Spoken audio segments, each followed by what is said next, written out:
Good morning,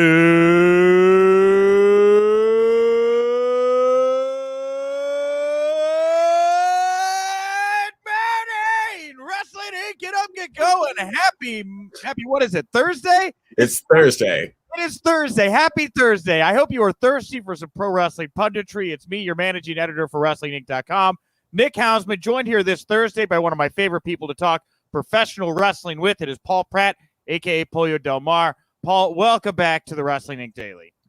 Glad to have you. Glad to be back. It's been like 2 whole days. We were together on Tuesday, so yeah, man. And it has really just been a super buzzy week for pro wrestling news. And today will be no different. We have a lot of big news to get to here, so I won't waste a lot of time. Later on, if you're listening to us in audio form, you know the drill. After the news, you're going to get the latest conversation of the day. Today, Scott Fishman chatted with Mojo Rawley.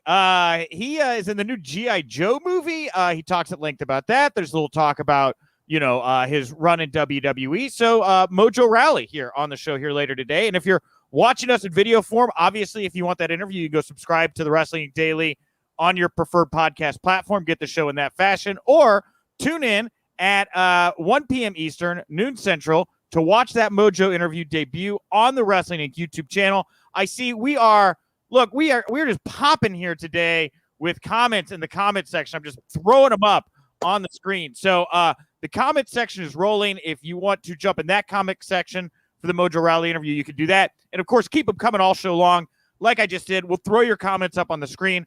Paul and I will comment on them. And if you want to go a step further beyond just commenting, you can give us likes. You can give us smiley faces. You can give us angry faces. Whatever you like, just give us an emoji. All that stuff, I think, helps. I think it helps. Sure. Why not? Yeah, why not? At the end of the show, we'll dive into the mailbag. We're going to look at the current slate of AEW managers, of which there are many. But let's get to it. Paul, news that will leave a bruise. Daniel Bryan, possibly, probably, already, who knows, going to AEW. Bodyslam.net. They were the first to report. Daniel Bryan has found a new home. They say he signed with AEW. Now, Meltzer over the Observer saying he doesn't know if Bryan has officially signed. But back to the Body Slam report, they're saying he had been looking to work a regular schedule for comparable money that he was making in WWE. He also wanted creative input regarding his character and the opportunity to work over in Japan. Half of that, I think, could be true. I think the Japan stuff is true because Meltzer also saying that Daniel, and he's talked about it, right? He's like, I want to go wrestle Suzuki, right? So, absolutely. I think that this is it's something that, if it comes to fruition that this is true, I think could start to really be a game changer. We're looking at a lot of acquisitions from WWE. Most notably and most recently, Malachi Black, of course, a big acquisition, in my opinion, because of the upside that he has in potential for the future. Right. But most of the people that we've seen previously have been legend status. So the Stings, the Paul Whites, the Mark Henrys. And those came in and went pretty quickly in our mindset. But this is somebody who's potentially an in-ring competitor who legitimately just a few months ago headlined WrestleMania. Right. So yeah, this is a game changer, and also one of the singularly most popular active wrestlers on the WWE roster. Oh, yeah, 100%. I'd have to go back to Moxley, right? When you talk about people that can really go, that, shifted the momentum, a paradigm shift, as he calls his finish. Yeah. I mean, I can't think of anybody in between Moxley and Bryan here that would have kind of fallen into that same vein. Miro maybe, right? Because he was just so hot, but not on the level of a Daniel Bryan. No, not at all. And when we look at talents like Miro and or more recently like the Malachi Black, Tommy End edition, these are people who the reason that the fans were so excited about their jump from one company to the next was because of the fact that they wanted to see more from them than they were getting in WWE.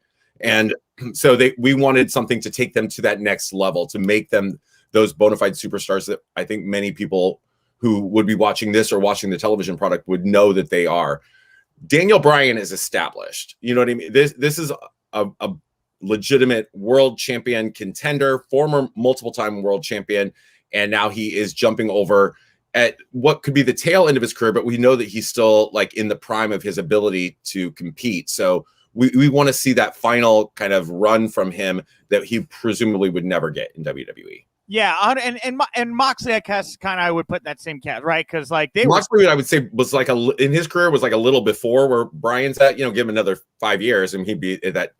But they're both still in that active legend category. Not somebody like a Christian coming out of retirement after 7 years. Not somebody like Mark Henry or Paul White who are at the very, very tail end of their career. We expect that there's probably another maybe 3, 4, 5 years that Daniel Bryan could be doing this at a competitive level if he is allowed a schedule that doesn't destroy his body, which seems to be what he's asking for. And we'll get to see that someplace that's going to maximize that potential. Yeah, well, a couple more things here about Bryan that we could throw into the mix. So get back to this Body Slam report. They're saying that that he wanted creative input into his character. And we did a story about Andrade here having kind of a similar clause in his contract. And we had to post a retraction because of how vehemently sources in AEW denied that any talent has creative control in their contract. So I'd like to put a sorry, Cassie, great guy. Body Slam, fine. That part I'm a little iffy on.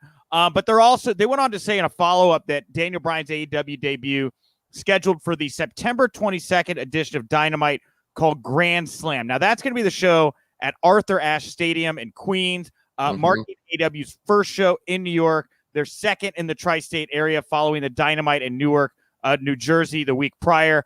Bryan's debut, and that's a big stadium, by the way. That's going to be very impressive. But Bryan's debut being saved for that show in order to wrap up plans they had going into All Out.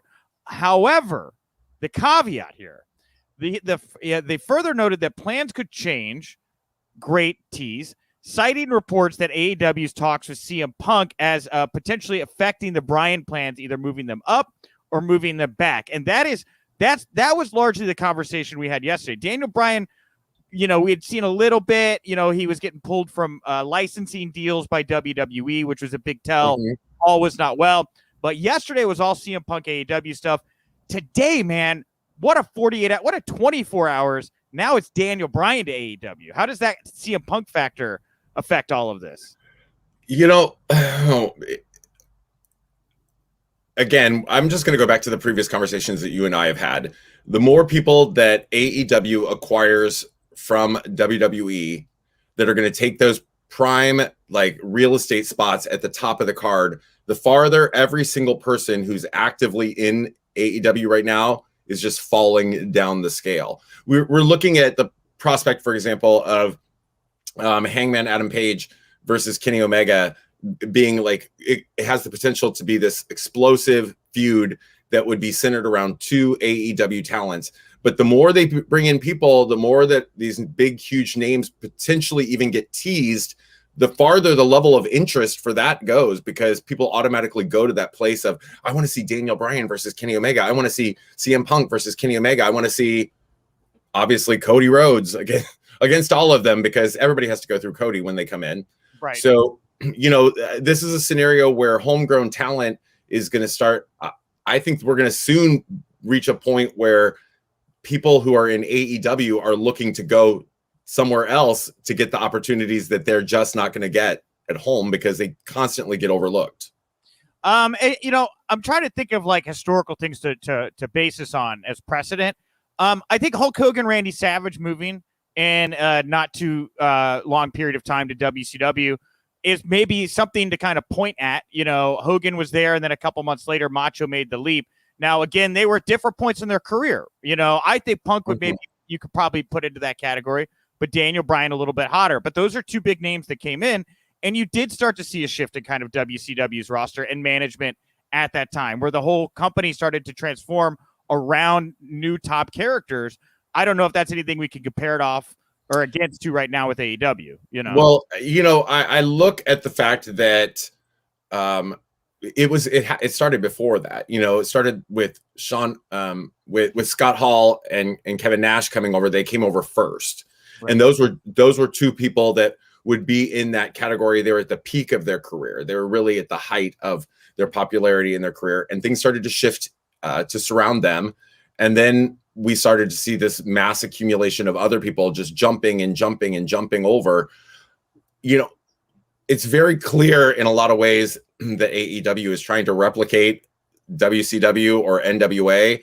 Let's hope that they somebody gets some common sense, because it's starting to feel a lot like those less than successful years towards the end. I don't know. I don't know that I would compare it to. I would put it more in 96, 97, where things were rapidly changing, and they can either continue to grow in this point to something that is manageable and sustainable, or go the path of unsustainability. I mean, look, if Daniel Bryan and CM Punk are available, they want to be a part of your product. You make the space, right? If you can make it, right? There's a lot of talent for them to work with, but yeah, just on like more of a personal business level, I do wonder what happens to a lot of this bottom talent. I feel like we're maybe a year away from seeing the first like wave of, AEW cuts kind of deal to kind of start to pare down what ultimately this roster is going to look like, going forward. And in some ways, I think that we've already started to see that, because we went from a stationary production and promotion in Jacksonville where they had these talents that were coming in to do the elevations and the darks and all of these things in a periodic performances on Dynamite. And people started to like them and gravitate towards them. And now, because they're back on the road, they've cut that level of talent out. So we have started to see those talents that, even though they weren't under a contract, had become associated with AEW going away. And now we're starting to see people who are obviously going to be under contract just simply not having a place on the card. Like if you're traveling, unless you're doing 20 matches a night, where do you fit these people? Where do you fit? Unless you're going to have a 20-person battle royal every night, or lots of 8-man and 10-man tag teams that nobody cares about. Where do the lower level talents that they have been trying to introduce and begin to elevate, where do they start to slot in? I think that there is something to the idea that Tony Khan is trying to just create a glut of content, and I don't think that will slow down much going forward, although it was probably easier to do in one stationary place. And that is for the reason of nothing more than to just try to continue to fill out the hours and hours of archives that AEW can attach to any kind of streaming deal or OTT platform, whatever. Of course. Right. So I think that you will continue to see a lot of these talents some of these talents get moved into those slots, right? Where you're now kind of in that field of just kind of gray, where there's a lot of noise, right? With that though, like AEW and I guess NXT, I guess WWE does too. They have like tiered contracts, but Tony and Cody and all those guys have talked so much about it. I wonder what happens when, you go back and they offer you a lower tier, right? Like last time you signed at this tier, but then these people came XX next, took top tiers. I don't know, like the next year or so, it's just gonna be very interesting when it comes to hearing about re-signings, not re-signings, that kind of thing, because of how many moving pieces and big players are going to be involved. You have to start to remember, pro wrestling is a business. And I think many of us may not understand the inside of the intricacies of working in the world of professional wrestling, but we've all predominantly been in some kind of corporate structure somewhere where you've been busting your ass for 2 years, like in your role, and like with the people telling you, oh, you're going to move up, we're going to give you the opportunity. And then the next thing you know, they're bringing in somebody from outside and they're leapfrogging right over top of you. And it becomes very clear and extremely like morally and mentally, emotionally draining, the thought that, I'm never going to get ahead because I'm not working on a linear food chain here. People can literally just walk in and get in line in front of me. Like, imagine waiting for your roller coaster ride and they're just letting people after person in front of you in the line. And you're like, okay, I'm like never getting anywhere. Well, and that's the thing, is that AEW and WWE are establishing very different cultures. Like if you're more into the idea that I'm going to be year after year getting chances, getting a chance to move up, that sounds more like the WWE model, where they reward people traditionally with tenure that have made the effort to try to move up that ladder. AEW, I mean, it's a chaotic, it's a much more savage environment, where everybody's trying to define what this company's going to look like right now. It's just very different cultures.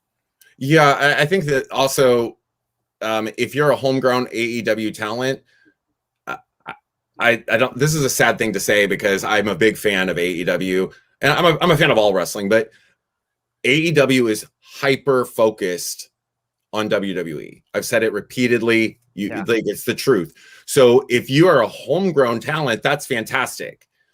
But if you come in with any cachet from WWE, you come in with a different status, period, in the discussion. Yeah, 100%. And here, I'll throw to some comments here. Ryan W., the big boys are starting to jump ship. It's a fun time to be a wrestling fan again. And I think that's kind of what I've been trying to get at, is the perspective of the fan. I think it's great. Absolutely. It is.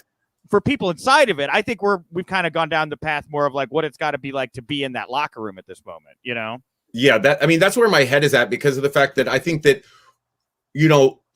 from the fan perspective, from the viewer perspective, yeah, it is an exciting time. Like, you never know who's going to show up, like you don't know what's going to happen.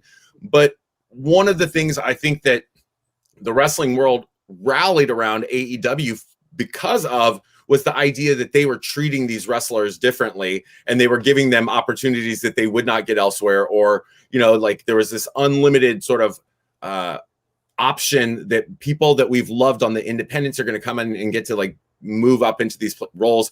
And while on some levels we get to see that, like we'll get to the Nick Gage thing eventually, on other levels it's just like, well, really? Because they came in and they've been on Dark for 2 full years and we've never seen them barely on Dynamite.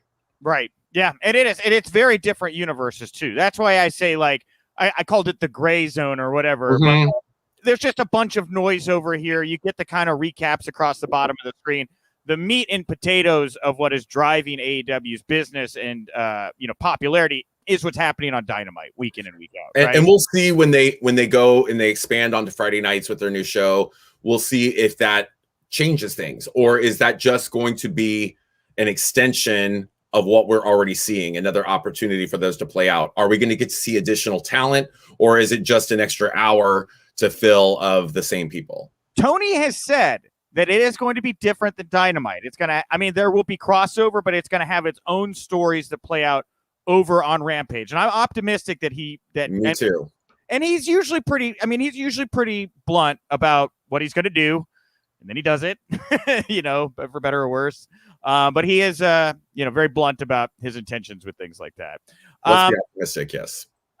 Let's see here. Praddock.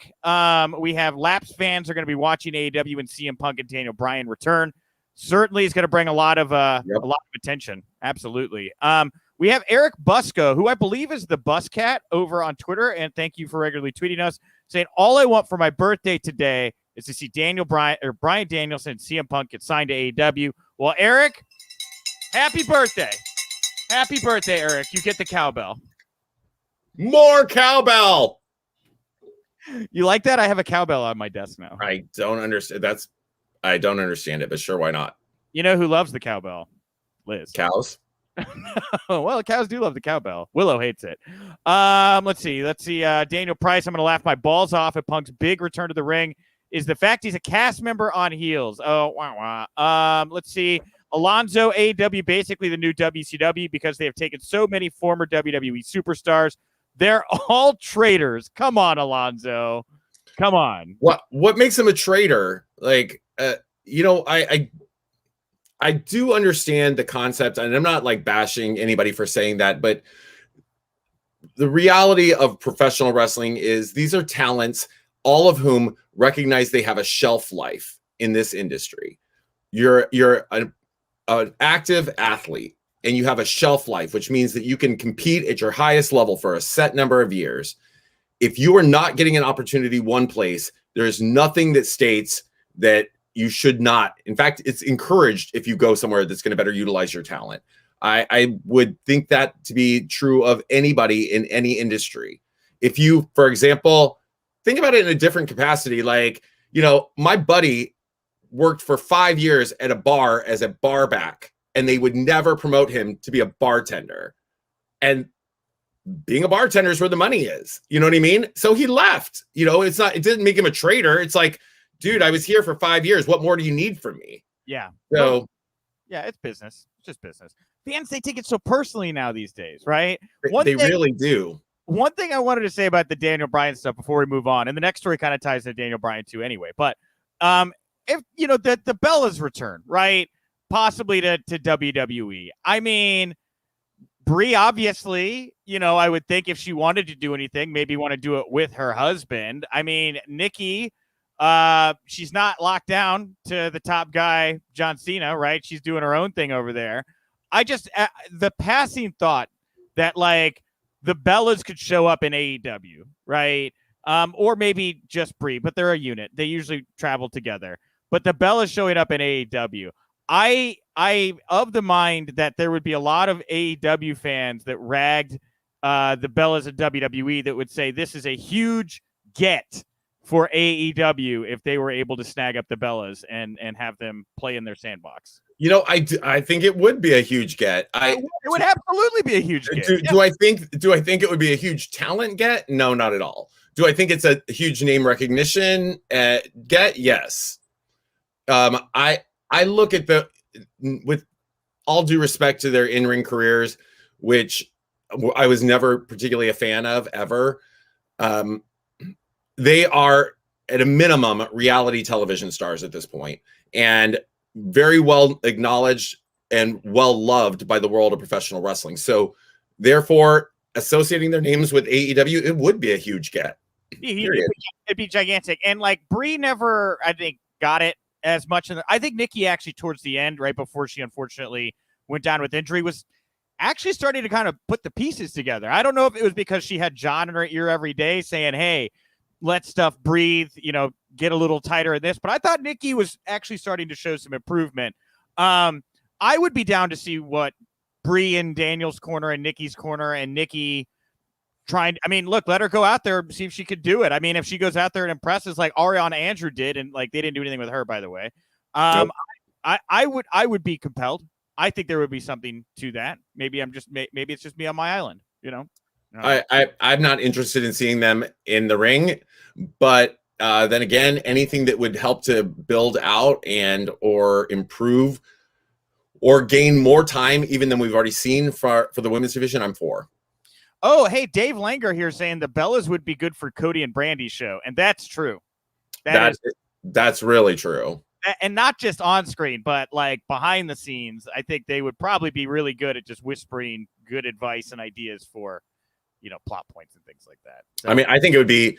Could you imagine like that would be a great like kind of a crossover hype situation for Cody and Brandy. Well, and I'd forgotten they have a show. Total Bella, I don't know what the status of it, but Total Bellas is done. I mean, reportedly, Bellas and Total Divas are done. So hypothetically, they would be available to pursue wrestling, reality projects, whatever it may be. And I'm going to tell you, it's no coincidence that as soon as that show is apparently canned, that Daniel goes somewhere else. I firmly believe that that's the only reason that he's been with WWE as long as he has. So back to another story involving Daniel. It kind of does tie into last night, in my opinion. So the main event of Dynamite saw Lance Archer defeat Jon Moxley in this bloody, brutal last man standing match. He's now the IWGP United States champion. With Daniel's ambition to want to wrestle with New Japan, I can see, and I may be just putting a bunch of red thread together and thumbtacks here, but I can see wanting to let Lance Archer heat up for 2 months or so on a tear before a Daniel Bryan comes along to confront him, and let that be the first wave for a Daniel Bryan. And maybe that's why you want to get it off of Moxley, somebody we talked about earlier that was very much kind of in that Daniel Bryan category. You don't want to get them together right at top. I see what they did last night with Archer, if my instincts are right, kind of maybe setting in place what could be the first thing for Daniel Bryan. I don't know what you think about that. I think that that's a possibility. I also think that, it's a prospect that as much as, they love this situation with Moxley has run its course. Moxley's got a new baby at home, and maybe, one doesn't, if the prospect opens of going back to Japan or whatever to defend this, like he's not in that position right now. So, right. Yeah. And then the other thing is that I think that this just really does well to kind of showcase their relationships in Japan, on a national scale. So, and finally, Lance Archer does something interesting in the company. Hey, look, yeah, Rob Humphrey here saying the same thing. The Murder Hawk Monster finally got a big win. Nick, that was an awesome match. Yeah, it was a good match, and it felt right to me. I don't know how Lance Archer plays to the broader AEW audience. I don't know how. I mean, it's going to take a little time, I think, for just the casual AEW fan to kind of wrap their head around it. But when you know that New Japan's relationship with Lance Archer, how over he was over there, how much respect there is between him and Jon Moxley from their work together. Moxley doesn't lose. He didn't get pinned or submit, but he doesn't lose. Exactly. Doesn't lose often. They did a lot to plant the seeds for Lance Archer. And over his shoulder, I saw Jake Roberts there, and it was really the first time I had been like, this all is starting to feel right to me. I don't know what it was. Maybe it's because the title looked right with him that moment. Jake Roberts there cheering him on. There's been so much time that's passed that there does seem to be a relationship there.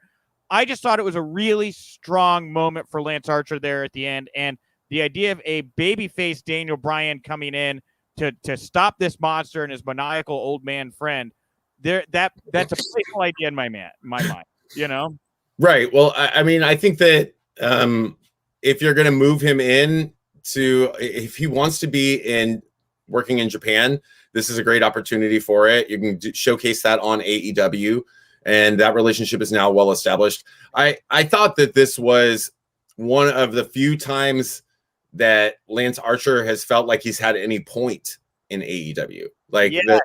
It's been, we talk about these huge WWE acquisitions, but at the time that AEW acquired Lance Archer, there were few people on the market anywhere in the world who were more over with a specific audience than he was. Correct. He was a monster heel. He was well respected. He has a believable look. He has quality in-ring skill. And then he came in, and the problem that we've seen repeatedly, no matter where you come from with AEW, they bring you in smolderingly hot, like scorching. And then within 6 weeks, they do something that absolutely brings it to a complete halt. And we saw that with Lance Archer. He came in, was on that tear, and then all of a sudden it just, he got stopped by Moxley. And it was done. As soon as that happened, Lance Archer was predominantly done. He had no direction for at least a year. Yeah. And look, it all came full circle. The win over Moxley did feel earned and right last night. I was really worried they were just going to bring Lance in to once again heat up Jon Moxley. In the back of my mind, I thought that's what was going on here. Wiggles FT, great name, please keep contributing, said, until last night, I felt like AEW was booking Archer the way WWE booked Big Show, just destroys jobbers to put over the latest champion at pay-per-view. Glad they finally put that to bed. And the conversation we've been having earlier about how hard it is to stand out in AEW with these big names coming in and stuff, it really is a testament, I think, to Lance Archer that in this moment, he wasn't a big guy in WWE. He was not the top guy in New Japan, but in this moment, he feels like a big player in the AEW landscape. And I think that should just be noted. Yeah, I think that this does a tremendous amount for his credibility, because his credibility, he was about one loss away from having lost all credibility, because as the listener just said, he's repeatedly lost, they put him up against person after person and he's lost. So it's a situation where he needed this to reestablish any kind of credibility before it was just done. And then you have to wonder, well, how do you bring somebody back from that point of lack of credibility? And I will say, too, Lance, I fortunately get to call some Lance Archer action this past weekend at Warrior Wrestling. He took on Robert Ego Anthony, who had Frank the Clown in his corner. And if you've ever wanted to watch Frank the Clown get murdered by Lance Archer, it's available on Fight right now, and it is very entertaining. All right, back to AEW Dynamite. Couple big debuts on the show. We talk about, what is big, right, comparatively, as we're talking Daniel Bryan and Punk. But Nick Gage popped up. He's got pizza cutter in hand. He's going to take on Chris Jericho, the Painmaker Chris Jericho, next week in a no DQ match. He's going to be working on behalf of MJF in these 4 trials he's got Chris Jericho going through right now. 5 trials, isn't it? Is it 5? 5 labors. 5 the labors. That was the word I was looking for. Happy for Nick. First of all, very, very happy for Nick. He deserves this moment. I'm a little confused by his association with MJF. I am a little confused, concerned that Jericho is going to beat Nick Gage, the current GCW champion, next week on Wednesday, because we are only 2 of 4 or 5 into whatever these labors may be. He's absolutely going to beat Nick Gage. Yeah, and that part I don't like, man. That's the thing about this I don't like. I mean, I would have. So first and foremost, anytime you get the opportunity to see somebody who we've learned so much about with his Dark Side of the Ring episode, and who is strange to say that somebody who's like out there borderline murdering people is like a darling of the internet community. He is. Yes. It's wonderful to see, and of course I'm on a very minor level intimately connected with GCW, right? Because of Big Gay Brunch and all this stuff, and having worked with Brett, it's wonderful to see somebody get his opportunity. This is like reminiscent in a lot of ways of, Eddie Kingston coming in and people adoring and whatever. But I would have much preferred to see this as maybe the last trial. I mean, how do you go, like, what could possibly be higher level than going into like a no rules sort of death match against Nick Gage? Like, if you're going to bring him in and you're going to do this, like, this is what seems like the opportunity for MJF to be like, I'm losing my mind. This guy has gone through everything we planned. I need something that, like, someone that's unstoppable, something that he absolutely, you know what I mean? Like that final push, like the last trial, last labor, whatever. And I have no idea why somebody like Nick Gage would associate with MJF. It feels like they're just bringing him in because Chris Jericho's like, I want a match with Nick Gage. He's a hot commodity. My whole thing is whoever's buzzy to the kids, I wrestle them. I'll put them. They put me over once. I'll put them over once, and then Chris Jericho gets to go on and keep being Chris Jericho. And that's why. And it makes me a little I'm melancholy because, like, again, like some exposure for Nick on a national stage is better than no exposure for Nick on a national stage. But I am a little hesitant to see what goes on here with Nick Gage because the aura around Nick Gage that GCW has created is really something unique and special. And, we have Dave Lanier here saying, why would GCW let their champion get pinned? Brett and Nick can do whatever they want business-wise. It depends on how it happens. If they take a forklift and they, yes, him to the forklift, fine, right? But I don't know. There's no guarantee, right? I would have been more intrigued in a lot of ways. So just as an FYI, I had seen the spoiler on the internet. Nick Gage in AEW. Yeah. So this was before I watched. My immediate thought was that Nick Gage had come in and somehow cost Jon Moxley the U.S. title, because Moxley and Gage have had this whole thing going on, the indies, where Moxley's showing up at Nick Gage's stuff. So when I read that was the very first thought that I had. I was like, okay, it's a, Texas death match. We've got this. And so Gage comes in and costs Moxley this title, and it sets up for this whole wonderful thing. That makes sense because it's based on what is actually happening outside of AEW, and AEW loves to play to that.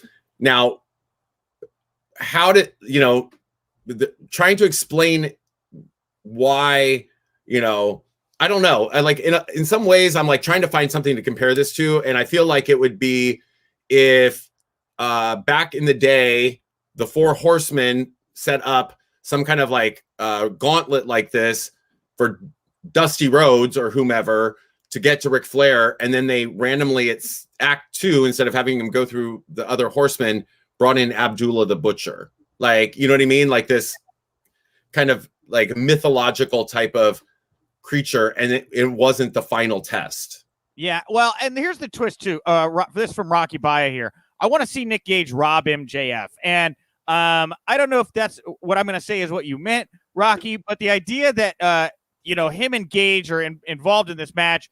MJF comes out, rubs Nick Gage the wrong way. Nick Gage turns on MJF. That results in like the roll up by Jericho in a death match, which make no sense.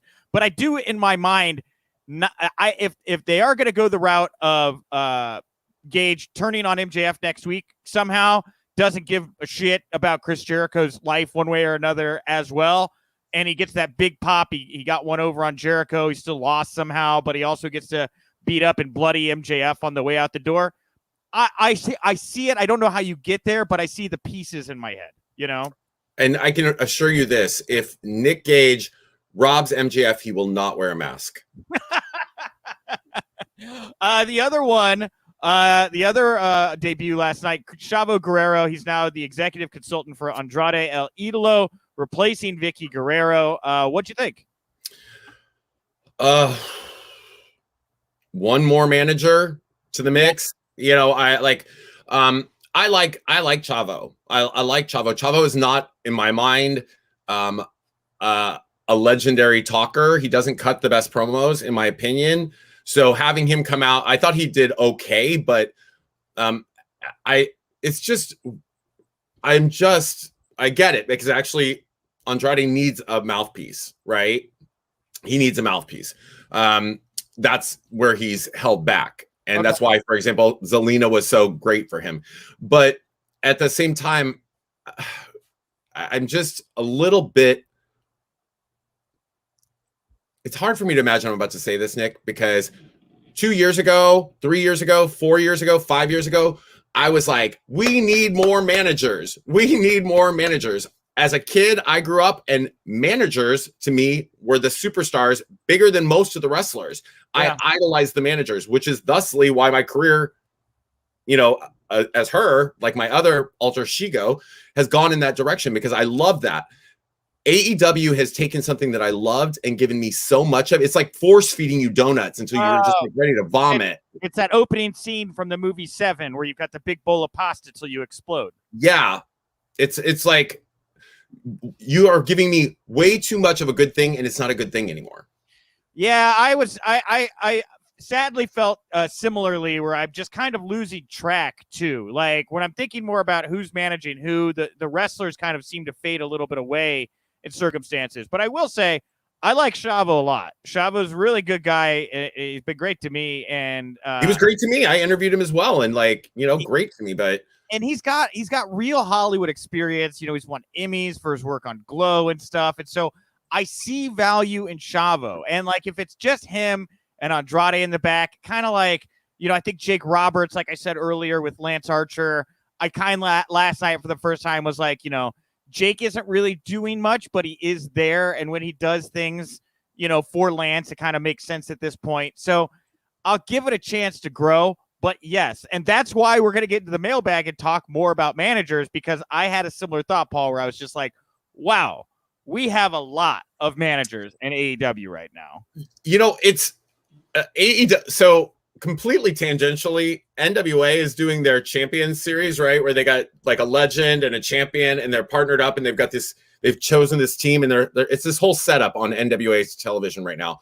Sure. And at first I was like, this is a little confusing to me. And then I'm like, well, this is like AEW every week. They've got a legend with like 4 guys who are all like they think that this is giving them a rub. So, it's a weird setup. And I do not love the fact that nobody, in my opinion, nobody shines. Nobody shines the way they could if they were not strapped with all of these various managers or factions or whatever. It's exceeded anything that we saw. Like I remember at the height of managers in WWF back in the 80s, there would be like the Heenan family, the Hart family, like Mr. Fuji. Like there was at least a good 6 or so managers, but most of them had like 2, maybe 3 people. And they made some kind of sense, and they worked as factions and units in ways with recognizable names, by the way, of talent. And we don't see that in AEW. I do not. People get lost. Yeah. All right. We'll talk more about managers in the mailbag. I do want to bring up this story here that'll help us pivot into some WWE talk as well. So after Dynamite last night, Tony addressed the crowd and he dropped the following line. He said, "Ladies and gentlemen, we don't have a performance center in AEW. This is our performance center. We have the best young wrestlers in the world, and this is where we showcase them." Now, what I'm starting to wonder about Tony's comments is, are they directed at Vince and WWE, or are these like messages he's sending to WWE talent now, right? You start to see the tide shifting. If you've got two places to work, McDonald's or Burger King, and Burger King's offering different benefits than McDonald's, now there's two real places to choose from. And if you're a guy like Samoa Joe, right, or Adam Cole or Kyle O'Reilly or any of these people that have been wrapped up in the performance center, is Tony Khan starting to speak directly to those people and saying you can do better? And that's what I gleaned from what Tony said here. I can't speak to that, and I don't even really have an opinion about that. But it reiterates for me the fact that something either directed towards or in relation to WWE is coming out of their mouth at any given moment. And my job outside of all of this world has me splitting between two direct competitor retailers. And I will tell you, one, like, while they're cognizant of each other, and people within both retailers have opinions of each other, one is never mentioned by the other. Almost like there's never a conversation about that. Wait. Stop the presses. Okay. That's not true. Now, I've been watching this great series on the History Channel called The Food That Built America. And if you haven't watched it, check it out. It's a wonderful little series. If you're suggesting I work at Burger King and McDonald's, you are wrong. No, but if you look at how a lot of these, and you could do this with other industries as well, but let's just take food for an example here. You look at how some of the largest brands in food came to be. It is because they directly went after and called out their opponents. You don't get Pepsi, being where Pepsi's at right now, without the Pepsi Challenge, where they ragged Coca-Cola openly for a long time about how our product is better in the open. You don't get Burger King without the Whopper coming out here and putting it up against a tiny little Big Mac on the other side in a national PR campaign. This isn't like, I get where you're coming from and I get why some people don't like it, but from a business aspect, I go out there, I bang that drum every day because it is bringing attention to your product. And at a certain point, all of these people that are looking at you may start to say, wait, is there something to this? Can I get something better elsewhere? Yeah, I mean, I obviously understand the fact that in campaigns like that is very true. And we do get those side-by-side challenges or whatever. I think that the distinction here is that they wanted to offer something that was different. So if you're offering something different, saying that you're different is one thing, but like comparing yourself in some capacity directly to the competitor and pulling it's like, going back to that, it's like, no, Burger King's Whopper is better. And then you like went and bought the Big Mac and then turned it into a Whopper. Like that's what they're doing. Like if you're presenting a different product with different talent. But that's the thing. Paul, you're right. That's the thing. A Whopper is not dynamically different than a Big Mac. A Pepsi is not crazy different than a Coca-Cola. I disagree. I hate Pepsi. Well, but that's the thing. Some people hate WWE and love AEW, and some people love AEW and hate WWE, and it's a preference. But you're right. They're not that dynamically different. No, they're not. It's not at all. Yeah, it's just a preference thing, I think that, I think that some of the thing, it's sad to say, I think that some of the things that WWE does are actually significantly better than what AEW does. And then vice versa, you know what I mean? So I do think that it comes down to a matter of like, which one is more appealing to my personal senses and tastes, and which one is like less agitating. Okay, here's what I love about this conversation, right? immediately we're getting comments like this. Braddock, Coca-Cola is better than Pepsi to me, right? Passionate, right? Because there's been competition spread in you, Braddock, right? Joe Shipley, Whopper and Big Mac, definitely different, right? There is a difference, but what I'm saying, not dynamically different. Rocky here saying, I have a Coke here, now I'm drinking it, right?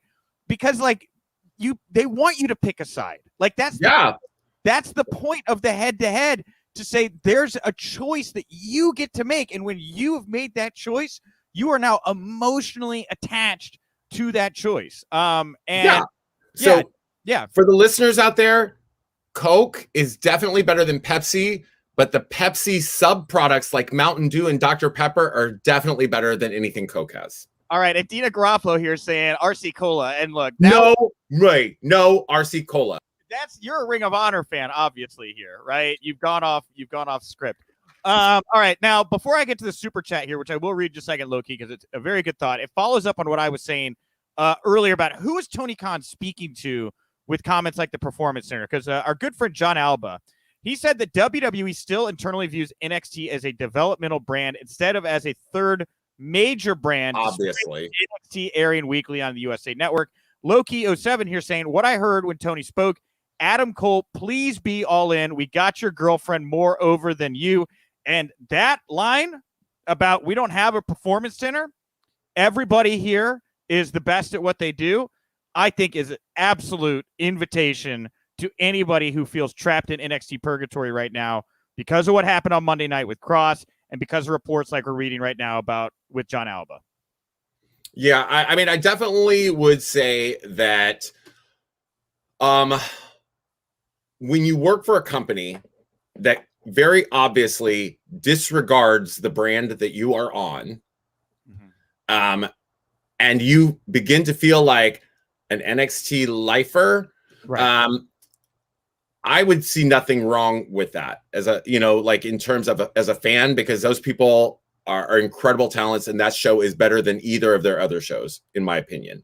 But when you begin to think about, like, is this my WWE dream? My dream was to hold a WWE championship, not an NXT championship.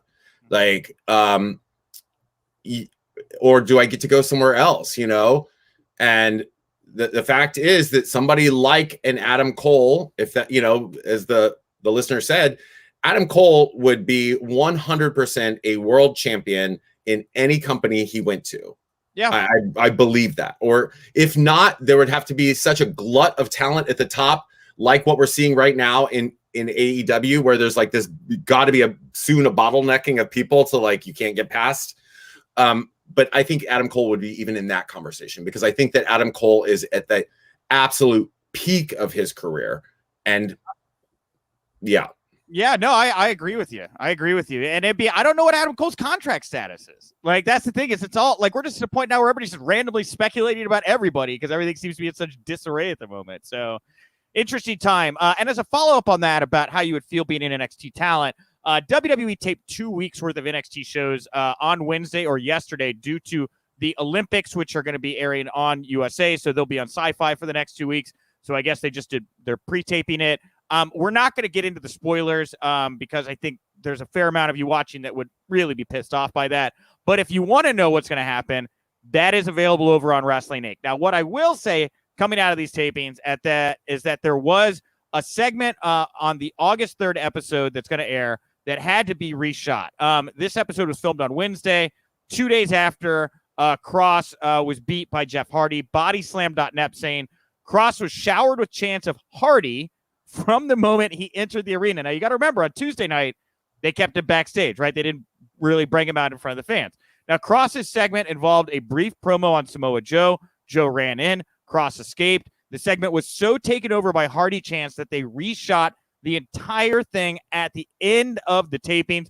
One fan detailed that an NXT crew member encouraged them to stay past the end of the tapings because, quote, there was a surprise, and that was also described as a lie. There was no surprise. So, I said on Tuesday, they squashed this guy. They've squandered him.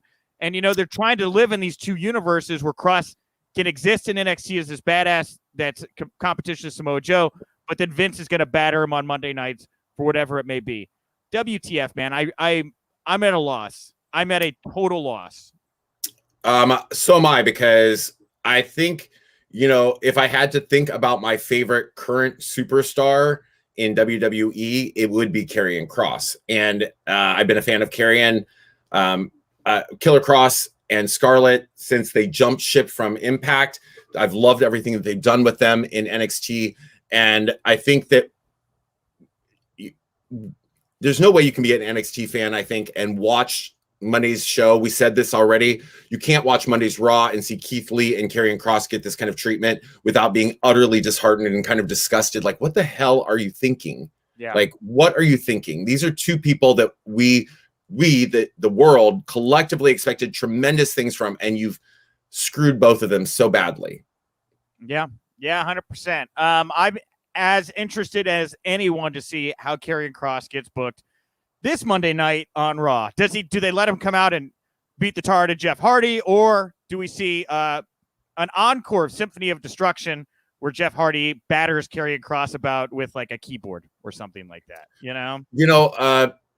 Again, Jeff Hardy is not the person I would have chosen to do this. If he's gonna come out and he's gonna lose, like, let it be to somebody who has some consequence. No offense to Jeff Hardy fans, but Jeff Hardy's ship has sailed. Like, that ship has sailed. He's in the legend category, and that's cool and all. But remember, Randy Orton's career was built on being a legend killer, not going out there and getting squashed by legends in 2 minutes.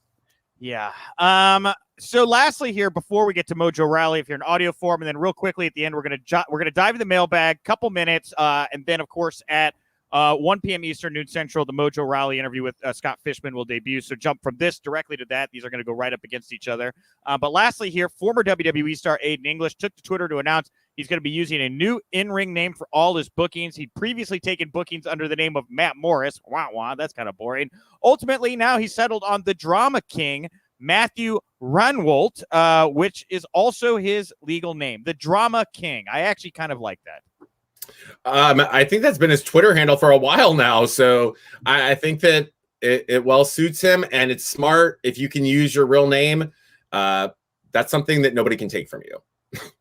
All right, Paul, thank you for joining me at the top of the show to talk all the news of the day. Thank you to everybody. I think we set all-time viewership records today. I think there's a lot of interest in everything AEW and what's going on with NXT or not going on with NXT. If you've liked the show, give us a thumbs up. You can also go to the Wrestling Inc. Daily podcast channel over on iTunes, reviews and comments. If you're watching this, you like this, you want to support this, you want other people to tune in, find the show, go leave a review or a comment. Tag me on Twitter if you leave a comment, and I'll give you a little love as well. Today's poll question at Wink Daily, WINC Daily over on Twitter. Who's your favorite manager in AEW? I listed Jake Roberts, Chavo Guerrero, Vicky Guerrero, or somebody else. We have over 300 votes here. 49.4%. So 1 and 2 fans say Jake the Snake Roberts, 21.2 Chavo, 20.5 somebody else. Only 9% for Vicky. Not a lot of love for Vicky here. I can't believe. First of all, I was shocked when I saw your options. What about Arn? What about Tully? What about Taz? I wanted to put Jake in there because he was in the main. I wanted to put Chavo in there because he debuted, and I put Vicky in there because she was the one that swung out of Chavo. It was there's a method to the mayhem. I promise you, right? But I mean, I'm surprised because I think that hands down, Tully Blanchard is the best actual manager in the company, and I foresee him being in that role for a good long time. Yeah, I think Tully's done a very admirable job as well. I just think that Jake, I don't know what it is that grabbed me last night about him and Lance in the chemistry in that moment, but I'm leaning Jake Roberts at the moment. Good promo. I think he's looking better. He was really big not long ago. He's trimmed up a little bit, which I've been happy to see. So, I don't know. I went Jake. All right, we have the Bus Cat. Happy birthday again. I want to see the Glamazon as a manager in AEW. Want to see you. Well, I appreciate that. You know what? That, does lead to the fact that I cannot believe it. The big news that I promised last week was announced yesterday, Nick, as you well know. Yes. And that is that I will be managing Jamie Senegal at the upcoming NWA Empower pay-per-view August 28th in St. Louis. To me, it's a dream come true. I grew up watching NWA. And as I just legitimately said in this broadcast, managers were my icons, the Bobby the Brain Heenan and Jim Cornette before he went off the rails, and Paul Dangerously. Those were people that were my heroes. And of course, one of my all-time favorites, Baby Doll, who was with Tully and Dusty and Rick and the Four Horsemen. So the fact that I get to do that in St. Louis on the 28th on the pay-per-view I can't even believe it. I can't believe it. Yeah, well, have fun, Paul. Enjoy that ride. Yeah, managing is a blast, and when done well, really enhances the show. We have another write in here at Tickenin 1010. They said, "How could you leave off Big Money Matt Hardy in the Hardy Family Office? One of the highlights of AEW on TNT. Of all the factions I don't understand in AEW, I have no idea what is going on, and I am a big Matt Hardy fan, but this is a complete wash for me. Does he wrestle? Does he manage? I don't know what's going on." Do they even make any sense together? No, the answer is no all the way around. Nothing about that works for me. No, that's another one that's just gray white noise for me. And they ruined. I mean, I wasn't a huge Private Party fan, but at least the Butcher and the Blade and Private Party were both getting over, and they put them all together, and then nobody gives a bleep about anybody. We have here Don't Sleep on Alex Abrahantes, who is the voice piece for Death Triangle right now. I think he's doing a good job. It hasn't connected with me yet. He's like a badass radio guy. I'm not really sure, It was, the interesting thing was when this is where AEW to me falls short. They start to they will initiate a story and then they don't touch on it at all for months and weeks. And then you forget that he has that person in his corner. And then the last night I was watching and he was out there with them. And I'm like, who the hell is this guy? Because I'd legitimately forgotten that they kickstarted Alex with Penta when Penta went into that ultra brief feud with Cody for 2 weeks. I was at the live broadcast when they sort of kicked that off, and then nothing ever came of that. So little follow through with a lot of what happens in AEW. It's disturbing to me. All right, we got to wrap it up here. Unfortunately, there were a lot of write-ins for Arn. I'll put it that way. Okay, lots of Arn. I saw it. Braddock is. We'll wrap up with Braddock's question. He's asked it at least a dozen times throughout the broadcast. What is Tony Khan's major announcement for next week? Final thought here, Paul. I'll make a prediction. You make a prediction. I think Tony Khan's going to announce an AEW versus New Japan event next week. What do you think? I think that he has noticed Braddock and is announcing a new touring set that they're going to enter through. Braddock, it's all for you. It's all for you, bud. It's all for you. All right. Hey, Paul, thank you so much for coming on. We did it all for the fans here today. Absolutely. 1 minute from now, Wrestling Inc.'s YouTube channel. Check out the Mojo Rawley Scott Fishman interview. Paul, what do you want to plug, promote, put over here to wrap up the show today? Hey, man, I'm just so excited to be here with you every week, sometimes twice a week. Go pick up your Pro Wrestling Illustrated copy. It's out now. I do have a story that's in it. I love that. And of course, please tune in to NWA Empower and NWA 73, August 28th and 29th.